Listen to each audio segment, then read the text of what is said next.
Halo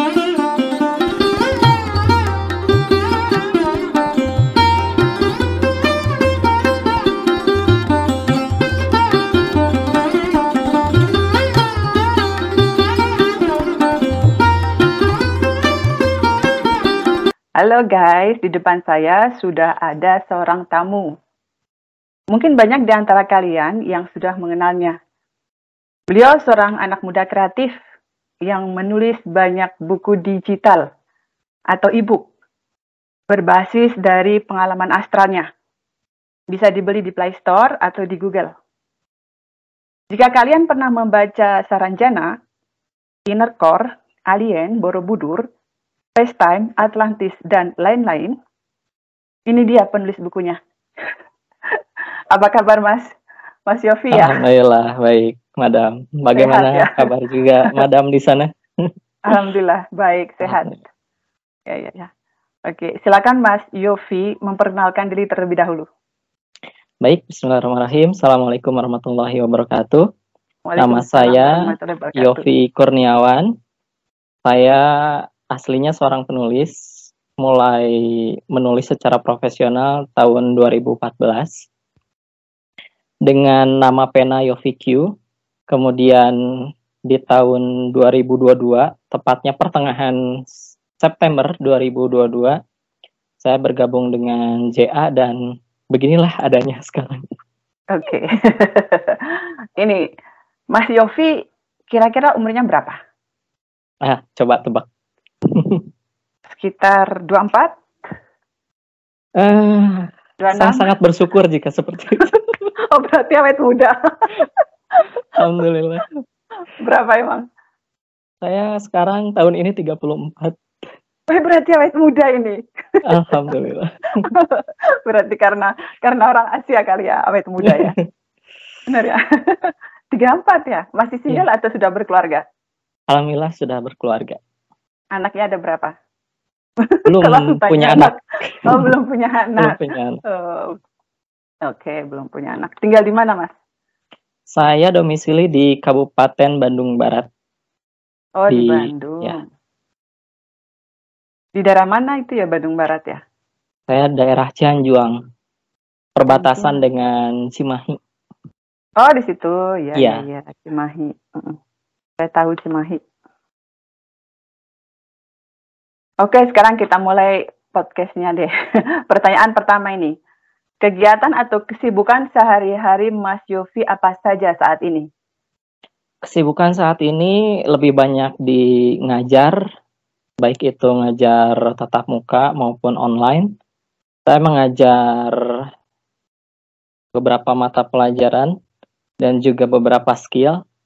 Saya selain sebagai penulis, saya juga sebagai mentor menulis di komunitas yang saya buat sendiri. Q Academy namanya. Oh ya.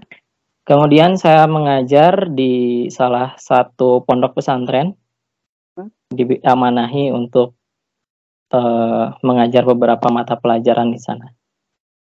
Dan sisanya untuk menulis ya. Berarti Mas ini guru di pondok pesantren ya di Bandung? Ya. Di daerah sini juga dekat kok. Oh, oke. Berarti seorang guru di pondok pesantren. Nah, itu kalau di pondok pesantren itu anak-anaknya itu sekolahnya tingkatannya sejajarnya dari SD, SMP, SMA itu ada ya, Mas ya? Yang saya ajar yang setara SMP. Yang setara SMP. Ya. Kalau di pondok pesantren namanya SMP juga atau ada nama khusus? Karena ini pondok pesantrennya menginduk ke sekolah negeri swasta, jadi bisa dikatakan juga ada SMP-nya di situ. Oh gitu, berarti itu SMP tapi letaknya di pondok pesantren. Iya. Dan anak-anaknya nginep di situ ya? Iya, mondok di situ. Oh mondok, pulangnya paling sebulan sekali kali ya? Waktu liburan aja semesteran. Kalau sebulan sekali kunjungan orang tua datang yang ke pondok gitu. 1 semester berarti 6 bulan ya? Berarti 6 bulan sekali anak-anak boleh keluar gitu ya? Iya, liburan aja, liburan semester. Liburan semester ya.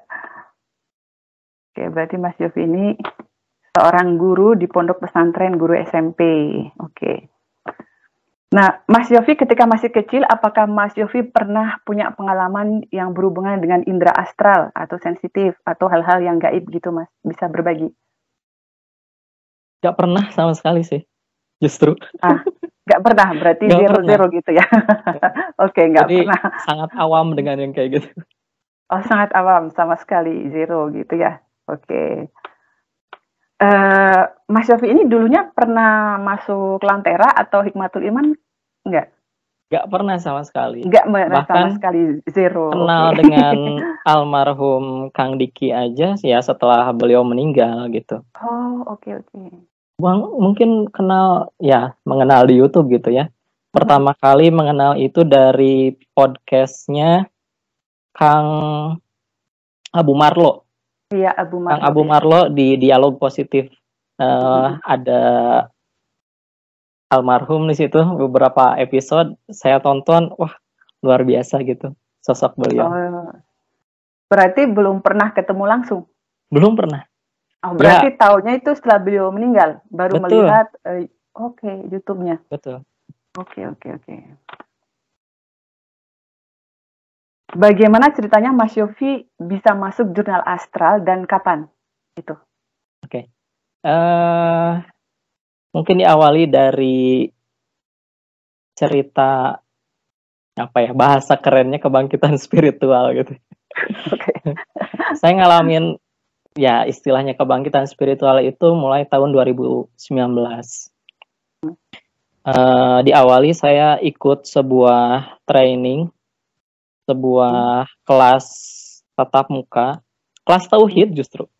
Oh iya Tapi iya, di tauhid. situ saya mulai merasa pentingnya untuk belajar spiritualitas. Mhm. Dimulai dari kelas itu seolah apa ya, seolah dibimbing, seolah dituntun untuk menemukan jalan-jalan spiritualitas yang lain. Sampai akhirnya saya punya keinginan untuk bisa belajar astral projection. Itu tahun berapa ya? Tahun 2020. 2020 itu sudah ada keinginan untuk belajar astral projection pada saat itu. Mhm. Cuman ketika kita nggak punya istilahnya nggak punya guru lah ya, nggak Mhm. punya guru, nggak punya role model, nggak punya orang yang bimbing, ya cuma lihat YouTube, dengerin baca buku gitu ya. Dan itu kontroversi antara satu dan yang lain. Ada yang bilang astral projection itu aman. Sementara di pihak lain ada yang bilang, itu bahaya, jangan sekali-kali belajar hal itu karena bisa jadi kamu nggak bisa balik lagi gitu ke tubuh asli kamu. Nah, di tahun 2020 itu setelah banyak membaca referensi, banyak juga mendengarkan video-video dari YouTube, malah makin bingung gitu. Di keinginan hati pengen belajar tapi ada juga ketakutan. Ada juga ketakutan seperti itu. Jadi istilahnya maju mundur. Sampai akhirnya di tahun 2001 saya akhirnya beneran pengen belajar benar-benar gitu ya. Akhirnya Mhm. ikut gabung di kursus online Mhm.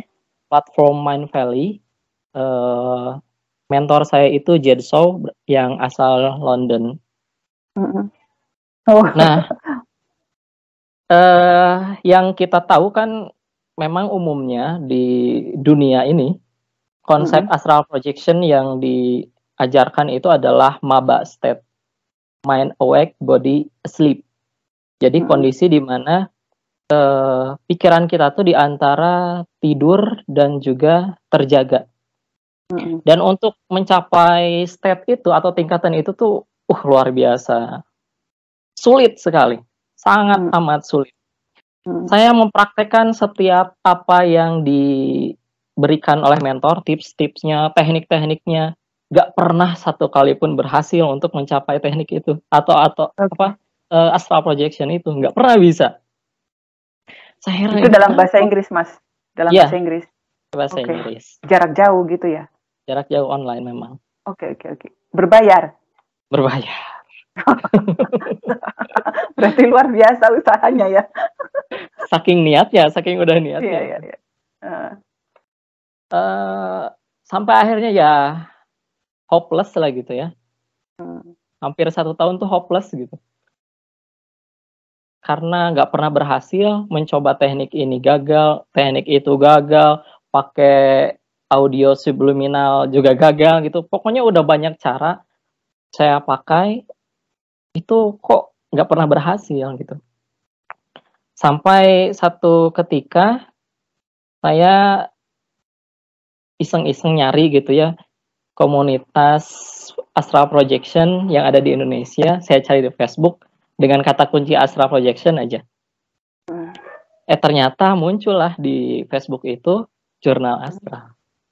Nah, ini ketika melihat jurnal astral yang memang komunitas para pecinta astral projection Indonesia, langsung saya ikutin aja.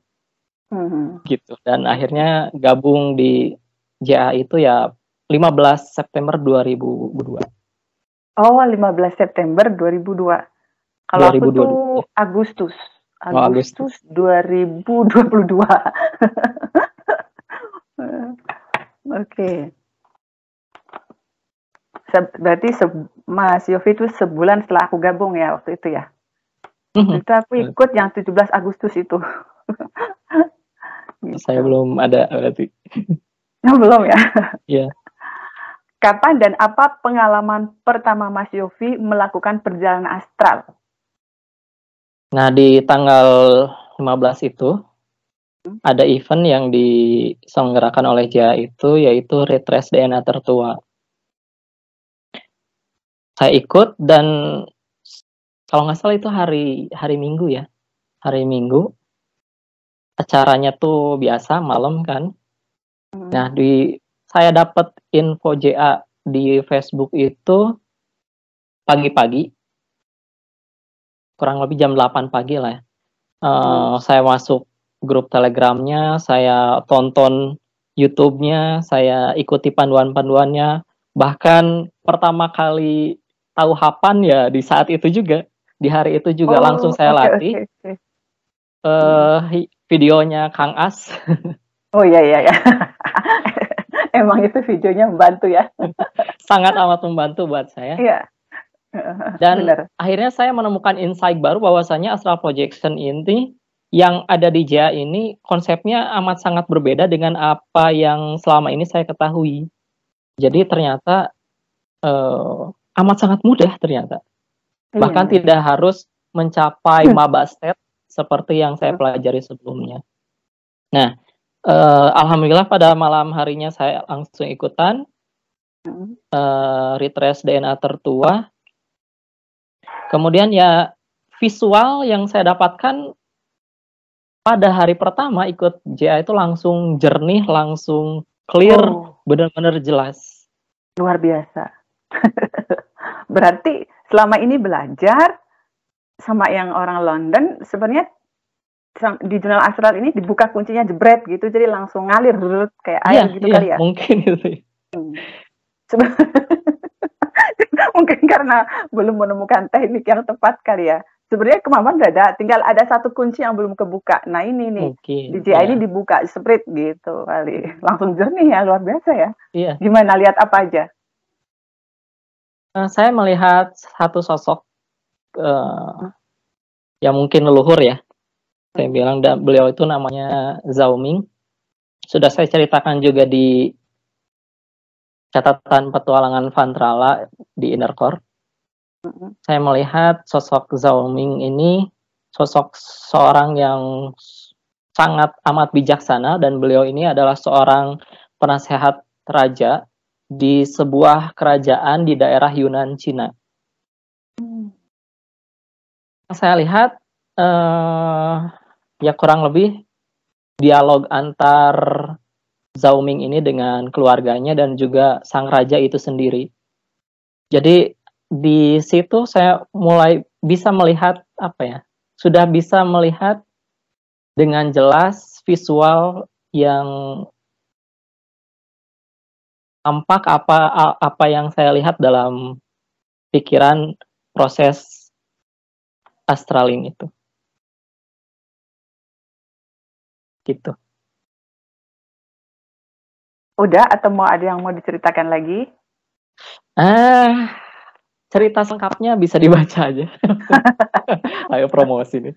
Pokoknya yang pertama itu lihat Zhao Ming gitu ya. Itu Iya. tes DNA pertama itu sejam biasanya ya? Iya, 1 jam. 1 Betul. jam gitu. Oke, 1 jam. Berarti lihat ada di mana? Petualangan Fantrala ya, buku Petualangan Fantrala ya. Iya, yang Kalau pertama. beli di Play Store aja ya. Betul, silakan. Iya. Oke. Udah dikasih kisi-kisinya. Oke.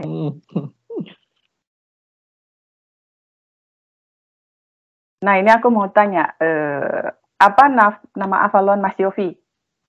Oke, Kapan nama dan artinya apa? Dan bagaimana proses menemukannya? Jangan bilang ada di buku, kasih ini. itu pun ada di yang pertama. Pasti ada, cuman ini di sini diberi gitu. Oke. Jadi saya mendapatkan nama Avalon saya adalah Fantrala, itu di hari kedua. Oh, di hari kedua berarti saya tanggal 16 16-nya, ya betul. September. Itu Saat apa acara ini aja, kunjungan ke Kendan aja, tapi bareng-bareng gitu. Oh, oke. Kunjungan ke Kendan bareng-bareng. Pada saat itu saya melihat visual saya dan teman-teman yang ikutan itu berada di sebuah pantai. Kemudian ada suara laki-laki, ngebahas banget pokoknya. Mengatakan suatu kata yang asing buat saya gitu. Fantrol gitu ya. Gitu artinya Fantrol. Cuma 3 kali kalau nggak salah waktu itu. Oh gitu. Karena nggak tahu artinya, ya udah cuekin aja gitu ya. Cuekin aja. Sampai akhirnya di situ gabut gitu ya, karena di pantai itu cuma diam aja gitu. Saya tuh coba pengen explore Kendan sendiri. Tapi kalau misalkan sendiri saya ngerasa ngerasa kurang afdol gitulah. Saya niatin untuk mencari sosok yang ada berasal dari Kendan yang bisa ngebimbing saya atau istilahnya jadi guide saya gitu. Hingga saya pun dipertemukan dengan sosok Guru Abimana. Guru Abimana ini yang saya anggap sebagai guru saya di Kendan. Oke. Nah, di momen tersebut saya diajak keliling. Saya minta ditunjukin tempat terindah di Kendan tuh mana gitu ya. Terus diajak ngobrol, diajak makan manisan ladu. Ya pokoknya banyak hal yang saya tanyakan tentang Kendan pada saat itu, sampai diajak juga melihat klinik Kendan seperti apa visualnya. Pokoknya jalan-jalan aja di situ. Oke. Kalau waktu nanya tempat terindah Kendan, dikasih tunjuknya tempat mana itu? Air terjun.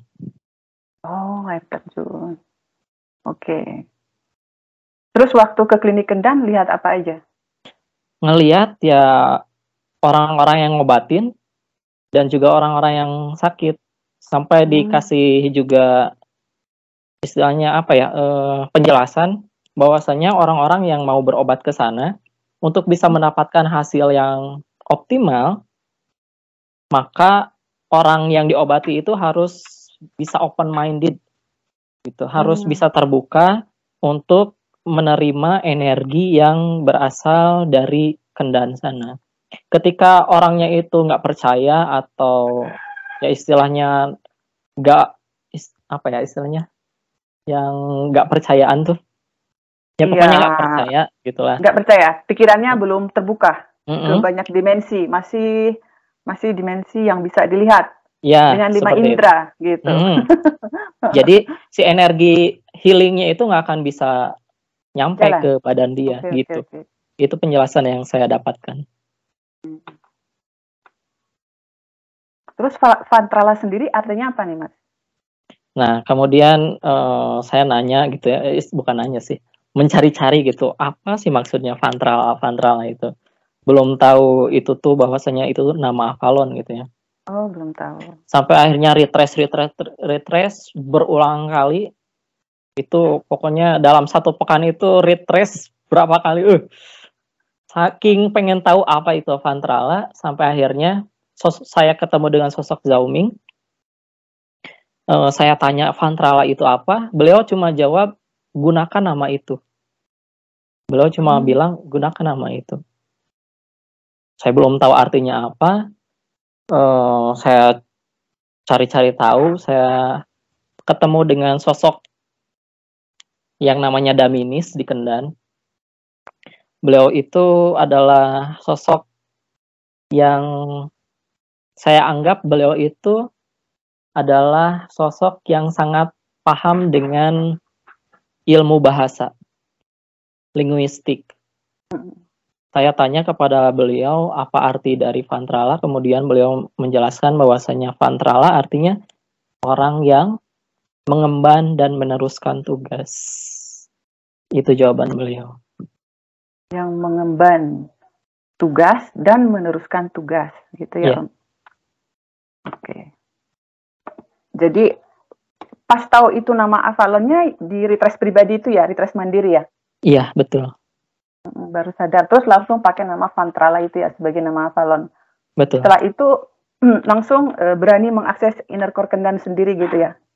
Iya, karena sudah dapat istilahnya SOP-nya ya, bahwasanya yang bisa mengakses secara langsung energi Kendan itu adalah orang-orang yang sudah menemukan nama Avalonnya, ya saya manfaatkan itu. Oke. Waktu memakai pertama kali, ngetesnya, oh ini cocok buat aku, nama ini gimana? Memanggil energi apa untuk tahu feedbacknya? Saya waktu itu nerima sarannya dari Teh Madema, memasukkan nama Avalon ke tubuh gitu. Oh. Jadi saya masukkan nama Avalon itu ke tubuh saya. Yang awalnya tuh ketika retrace kedua itu malah namanya tuh tetap Avantrala, cuman beda huruf, ada tambahan H-nya gitu. Ketika saya coba yang retrace kedua masukin nama Avantrala yang ada H-nya, Avantrala gitu. Dimasukin ke tubuh tuh nggak enak gitu. Oh, oke. Nggak enak, nggak nyaman gitu di tubuh tuh. Tapi ketika saya coba masukin yang Avantrala yang tanpa H itu biasa aja gitu. Dan biasa aja. Nah, saat proses memasukkan nama Avantrala ke tubuh itu saat connect ke Kendan ya? Ya sayanya saat ke Kendan astral dulu ya gitu. Iya, betul. Ke Kendan terus niat memasukkan nama itu gitu loh. Iya. Buat tahu yang mana. Berarti setelah nyaman berarti yang itu gitu ya? Iya. Nama Avantrala yang itu. Oke. Nah, setelah menemukan nama Avalon Avantrala, apa yang dirasakan Mas Yofi di kehidupan sehari-hari? Ada perbedaannya nggak? Perbedaannya apa ya? Kayak karena mungkin juga sering ketemu dengan sosok-sosok yang ada di Kendan ya, terutama saya menganggap Guru Abimana itu sebagai guru saya. Jadi ketika saya butuh bimbingan itu ya saya ke beliau gitu. Oke. Nah, pernah ketemu dengan Avantrala yang satunya pas tracing DNA tertua? Bentuknya, wujud fisiknya seperti apa? Kayaknya pernah, cuman saya belum yakin gitu. Kayaknya sih pernah. Visualnya tuh seperti sosok pendekar dengan baju orang Cina, pakaiannya warna biru, punya pedang dan punya peliharaan naga gitu. Cuman saya belum retrace ulang apakah itu benar-benar Avantrala sebelumnya atau bukan. Ya. Tapi rasa-rasanya iya. Iya, oke. Avantrala satunya itu gitulah ya, yeah. Pendekar ya. Setelah menemukan nama Avalon, terus dihubungkan dengan kegiatan yang Mas Yofi lakukan selama ini, apakah nama Avalon itu atau nama lakon itu sesuai? Atau membimbing dengan yang Mas Yofi lakukan sehari-hari itu? Mengemban tugasnya apa gitu? Berat ini. Saya pernah nanya ke Guru Abimana, apakah saya punya tugas khusus gitu? seperti halnya hafalan-hafalan yang lain, yang keren banget ya hafalan lain, punya tugas-tugas yang khusus gitu sesuai dengan kemampuannya masing-masing.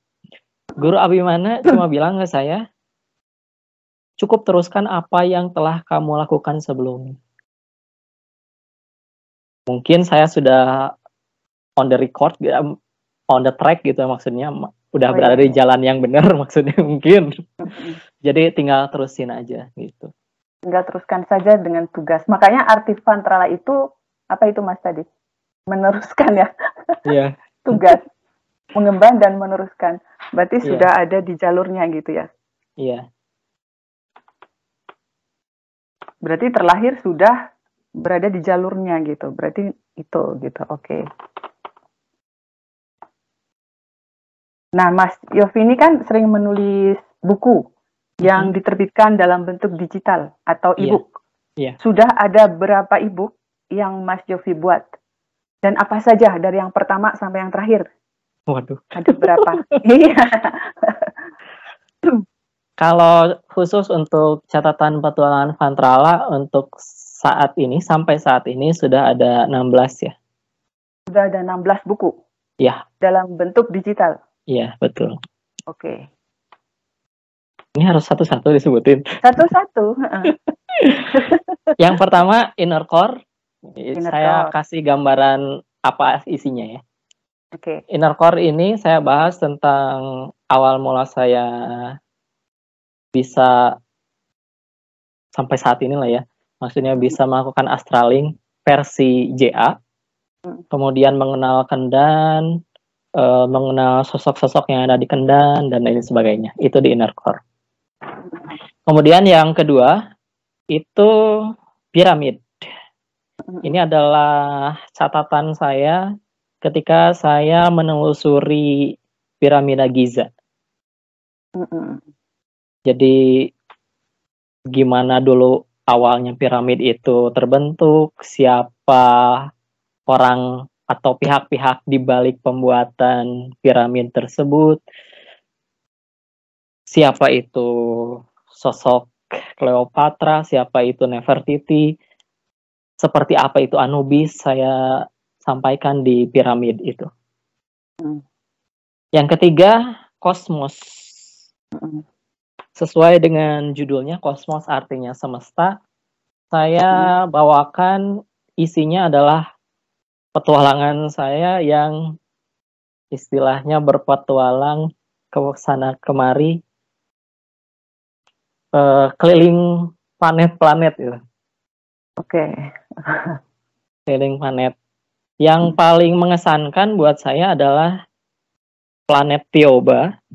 Ini sebelum saya bisa astraling seperti ini, jadi ketika awal saya pengen belajar astraling, salah satu motivasinya adalah saya pengen berkunjung ke planet Tioba ini. Planet Tioba ini mungkin buat orang Indonesia amat sangat asing ya. Asing banget. Tapi di luar, bagi para pecinta UFO dan alien, planet Tioba ini bukan sesuatu yang aneh lagi, bukan nama yang asing lagi. Karena dulu ada orang Prancis yang tinggal di Australia. Dia itu di tahun 1987 mengalami sebuah peristiwa di mana dia itu tanda petik diculik oleh makhluk ekstraterestrial yang mengaku dirinya berasal dari planet Tioba. Ada bukunya, judulnya Abduction to the Ninth Planet. Penulisnya adalah Michel Desmarquet. Gimana kalau orang Prancis? Desmarquet, bacanya gimana tuh? Desmarquet, mungkin. Michel Desmarquet. Michel. Michel.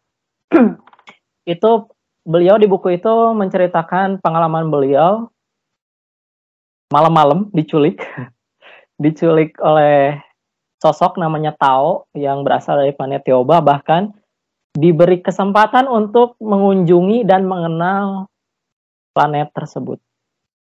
Dan diberitahu latar belakang kenapa Michel ini sebagai apa ya istilahnya dijadikan atau dipilih sebagai orang dari bumi untuk bisa melihat bagaimana itu planet Tioba dan punya misi dia tuh ketika dia kembali ke bumi gitu.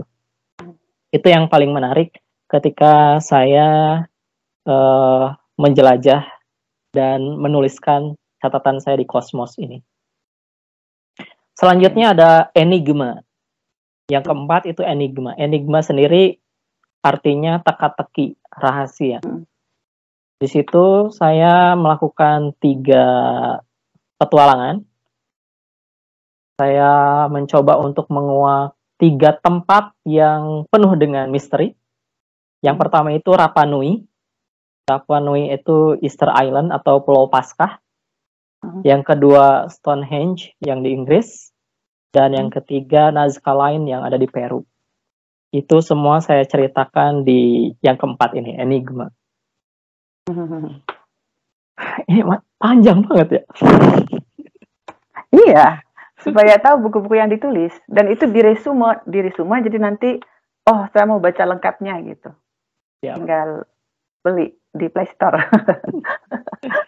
Yang kelima Saranjana. Oh, ini wah, saya ini termotivasi untuk ke sana karena memang pada saat itu lagi viral-viralnya yang ada seorang wanita yang lagi foto gitu ya. Kemudian di background belakangnya itu pemandangan kota yang megah, yang modern, sangat viral di TikTok, di media sosial manapun gitu. Jadi saya coba untuk menelusuri sendiri sebetulnya Saranjana itu apa, kayak gimana, benar nggak sih seperti apa yang kata orang, kebanyakan orang bilang. Dan ternyata Dang. jawabannya ada di enggak. Kasih resume sekarang, nanti kita bedah lebih dalam lagi di bawah. Yang paling berbeda, yang apa yang saya lihat itu adalah ini ya, suasana yang ada di sana. Okay. Kalau banyak orang yang bilang bahwasanya di sana tuh banyak gedung-gedung pencakar langit, justru yang saya lihat itu malah rumah-rumah yang ada di sana lebih ke rumah-rumah gaya Eropa gitu, nggak sampai gedung-gedung tinggi modern kayak gitu, enggak. Jadi berbedanya di situ. Kemudian saya tanya, di sana saya punya 2 kenalan, ya penduduk sana. Yang pertama Arsyad, yang kedua itu Syekh Kodron Abdul Jabbar. Dua-duanya uniknya, ini nggak tahu saya halo nggak tahu apa, keduanya itu Muslim. Oh. Saya nggak tahu keduanya ini entitas apa gitu ya. Tapi saya ngerasa 2 entitas ini bukan jin ya. Saya ngerasanya kedua sosok atau entitas ini bukan jin. Karena kerasa dari vibrasi energinya yang nggak seperti jin gitu. Malah seperti manusia, cuman beda gitu. Beda dengan kita. Lebih ke manusia, tapi nggak ngerti juga sih. Pokoknya gitu lah. Itu yang kelima. Yang keenam, Antartika. Antartika, oke. Okay. Ya, tempat yang paling dingin di bumi.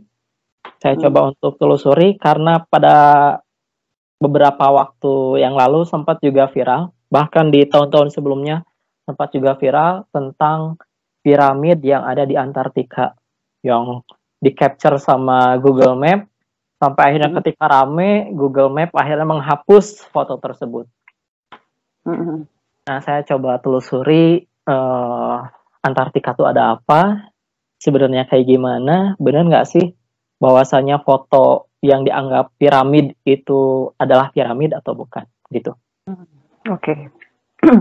Yang keberapa sekarang? 7 ya? 7.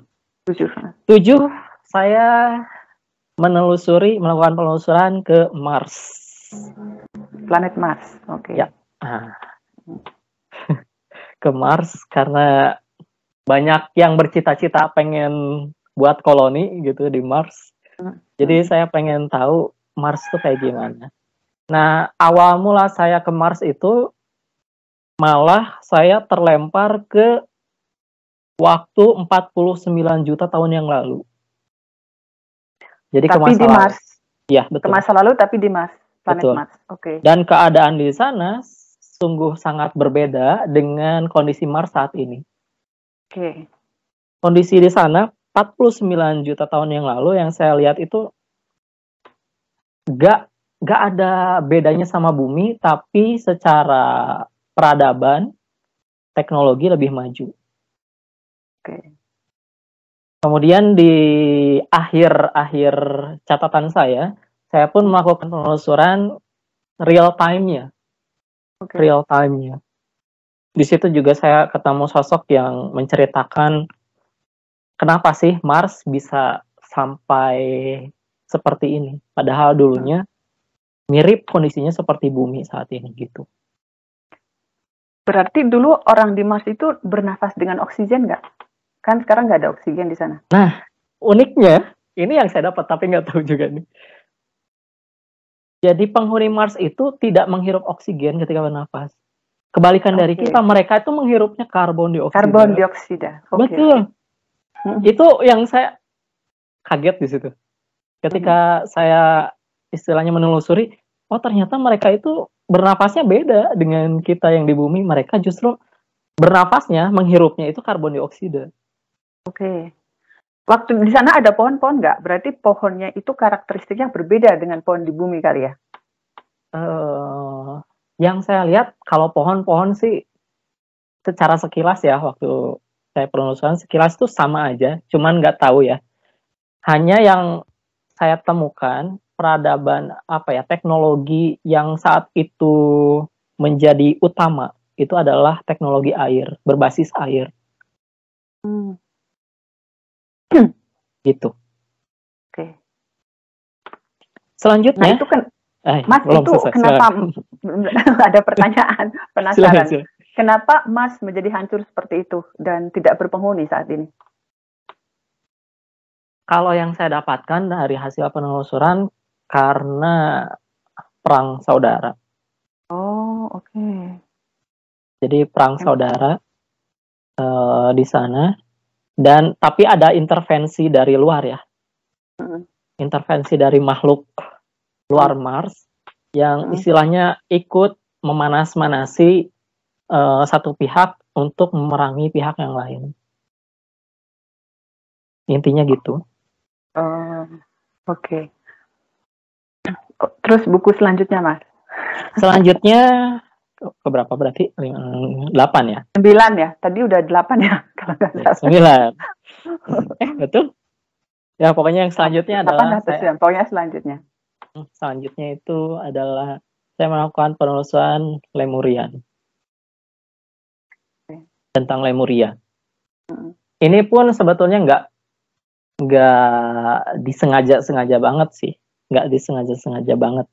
Karena saya tuh ngerasanya tuh saya dapat sebuah undangan dari Dewan Lemuria. Yang bukan di bumi ya. Jadi saya dapat undangan, saya konsul ke Guru Abimana. Terus ya bilang gini. Beliau malah bilang, ya kenapa nggak dateng gitu? Kenapa nggak langsung didatengin? Gitu. Saya tuh ngerasa, ini beneran atau enggak gitu ya. Sampai akhirnya saya minta izin kepada beliau untuk ikut menemani saya ke sana. Nah di sana akhirnya ya nyampe lah saya di sebuah planet yang saya temukan ternyata nama planetnya tuh namanya Lemburdia. Lemburdia. Oke. Ya, bukan Lemuria tapi Lemburdia. D-H-I-A. Lemburdia. Oke. Di situ saya bertemu dengan ayahnya dari Guru Abimana. Namanya itu Ramadita. Saya juga anggap beliau sebagai guru saya, Guru Ramadita. Di situ saya bertemu dengan perwakilan dari Dewan Lemurian yang namanya Diraksa, seorang wanita. Saya bertanya kepada Guru Ramadita tentang awal mula orang-orang Lemuria bisa ke planet bumi. Dan diceritakan oleh beliau bahwasanya justru yang saya temukan, yang saya dapatkan dari beliau, orang-orang Lemuria itu ke bumi itu, ke planet bumi itu, ketika usia bumi 2,4 miliar tahun. Oke. Pada saat itu kondisi bumi belum ada dataran, dan salah satu tugas orang-orang Lemuria untuk ke bumi itu adalah untuk membuat daratan agar bisa muncul peradaban. Begitu yang saya dapatkan. Oke. Selanjutnya, setelah melakukan penelusuran di Lemurian, jilid selanjutnya saya melakukan penelusuran ke Atlantis. Ini kan yang kita tahu bahwasanya Lemurian itu versus Atlantis ya, musuhnya Atlantis, atau Atlantis itu musuhnya Lemurian, dan kita banyak juga mendapatkan informasi bahwasanya dulu terdapat dua bangsa besar yang saling berperang satu sama lain, sehingga dua benua utama yang masing-masing bangsa ini tempati hilang atau tenggelam gitu. Nah, ketika saya melakukan penelusuran Atlantis, saya malah lagi-lagi terlempar jauh sekali ke tahun 23.225 sebelum Masehi. Nah, yang saya temukan di sana itu, pertama yang saya lihat itu adalah piramid putih yang sangat besar di sana. Saya bertemu dengan beberapa orang di sana. Salah satunya adalah Kapaluk, seorang wanita. Dia itu adalah penjaga perpustakaan Atlantis pada saat itu, dan uniknya perpustakaan Atlantis itu nggak ada buku-buku kertas seperti yang kita tahu ya, buku-buku itu bentuknya yang kayak gitu. Justru buku-buku atau data-data yang ada di Atlantis, perpustakaan Atlantis itu semuanya tersimpan dalam kristal. Oh, dalam kristal. Ya, jadi tidak berbentuk buku fisik, tidak, tapi data-datanya tuh di kristal. Saya mendapatkan penjelasan juga dari sosok Kapaluk ini bahwasanya di saat itu bangsa Atlantis itu sudah memiliki teknologi yang amat sangat luar biasa. Ada 3 yang utama. Pertama, teknologi anti gravitasi. Jadi mereka bisa melawan gravitasi ya, hukum gravitasi bumi. Yang kedua, mereka memiliki teknologi pakaian selam, di mana mereka bisa menyelami lautan tanpa terpengaruh dengan tekanan air. Oke. Yang ketiga, teknologi mereka adalah kristal-kristal energi, di mana kristal-kristal itu adalah sumber energi bagi kehidupan mereka.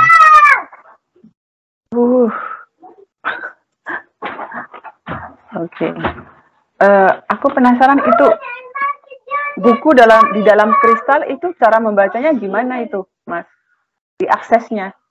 Nah, Kapaluk ini ngasih saya sebuah milih gitu ya, disuruh milih untuk memilih satu jenis kristal.